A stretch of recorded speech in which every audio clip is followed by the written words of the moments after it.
Good morning, everyone. I'm Dr. Rashi Agarwal, an assistant professor in LRM Medical College, Meerut. Today, my paper is based on hovering fear, the public unease over drones. And I would be covering it under the headings of introduction, my case presentation, the results, and my conclusion. There have been a lot of news about drones and how people are getting scared these days, especially in areas of Western UP.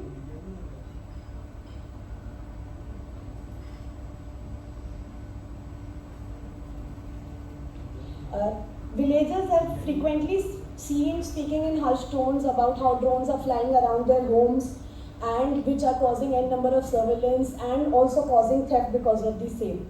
There has been mass psychogenic illness and has been characterized by a group of symptoms that usually mimic an organic disease but without any identified cause and occurs in those who share a common belief, usually leading to anxiety disorders. The role of media is a very positive enforcer in these endemic issues like these concerning imaginary threats. Similarly, we saw the case of a monkey man in East Delhi, which was many years back. These are some of the newspaper clippings which have recently emerged. This one is from Lucknow from the Hindu on August 10, in which they clearly said the drone threats trigger panic, night patrols across villages. And according to police in a lot of villages, there are people who are not sleeping and have been assigned specifically to do patrolling and find any people because of the same and then start targeting them because they fear that they're flying drones only to survey their homes. Similarly, we saw a 18-year-old female, she's studying in class 11. She had complaints of ghabrat and stomach pain. Along with feeling infested by a drone, she was brought to the emergency department of our hospital after verbal altercation with a neighbor boy. On interview, patient reported that she fears that a drone has been implanted inside of her by an IV line, which she got after a stomach ache in a nearby hospital. How did she get the drone? She responded that after shrinking and now it is in her stomach. She reports that she has a lot of bodily pain and she has now become fearful because of the same. And also that the drone is taking videos of her while bathing, cleaning, and also while changing clothes. Hence, she has now refused to bathe or refused to clean herself also. The belief about the drone in the body and its location was frequently fluctuating, and she kept on repeatedly saying that it is still there, but it knows that you are talking to the drone, and again it then hides itself from the interviewer.